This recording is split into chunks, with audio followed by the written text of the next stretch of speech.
Hi, viewers. My name is Upesh Jain, and I'm the founder and host of the Exec Talk channel. Here in conversation with Dilip Saraf, LinkedIn's top career coach. We talk about a variety of topics that can benefit you in your professional and personal life. So today we'll talk about a topic, meeting with big bosses. What that means is people in the lower to middle ranks sometimes might have skip one-on-ones with senior management or your boss's boss, one skip or two skip levels above you. And, uh, most people would get nervous or feel a little starry-eyed meeting the big bosses and might be incoherent in front of them and say things they shouldn't be saying.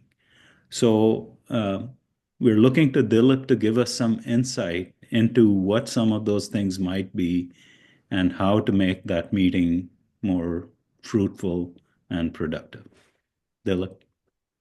Very good. Yeah, very good. I think the first thing you want to do is, and this happens especially not just with the skip level, which is sometimes enough of an intimidation, but Mhm, two skips or three skips. And that just happened with last week with the client. And mhm, she was throwing us three skips, boss, SVP, and she's just a senior manager, right? So that's the three skips. And so she was all uptight about that. So I said, look, first make sure that you know what he's looking for. It was a half-hour meeting with an SVP. mhm, I said, so have that clarity. And he wanted a status of 7 projects that she was working on. She is a data analyst in mhm, marketing. So I said, why don't you make a one-page table of all the 7 items? What is the item name? When did it start? When is it going to finish? What is the status? And any comment, just make a table, right? And hand it to him when you see him and say, here is what I'm working on. And we can quickly walk through it.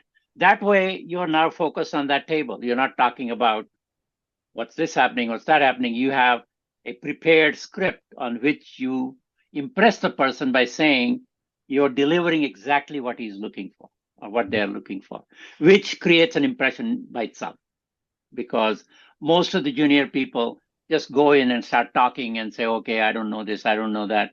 mhm. That It changes the conveys way you it conveys preparedness, right? preparedness and confidence, right? You have tremendous confidence. To have Mhm, that confidence is a big thing in front of super bosses.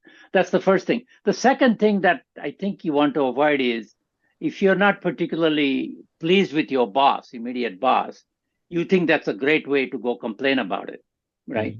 mhm, My boss didn't tell me this, my boss does this, that. Don't ever do that because people at that level are very perceptive on how they take the information you give them by asking some simple questions. Like, for example, he would have asked, how come you don't know about project number 8, 9, and 10? Why do we have only 7 projects here on this sheet? And she would say, oh, my boss never tells me anything. That would be a wrong answer. mhm, But the right answer would be, gee, I didn't know that because if I had known those 7, 8, and 9, I would have put them on my table mhm. without bringing your boss into this conversation. You see what Right. I'm saying? So Mhm, the SVP gets the impression that the boss is holding back on her. That's obvious. mhm, So these are kind of subtle things that you need to remember. 2 things. Always go fully prepared, knowing what the agenda is. mhm. Don't be blindsided by a question they ask you. And secondly, don't complain or don't explain anything. I have a simple rule. Don't Mhm. complain, don't explain.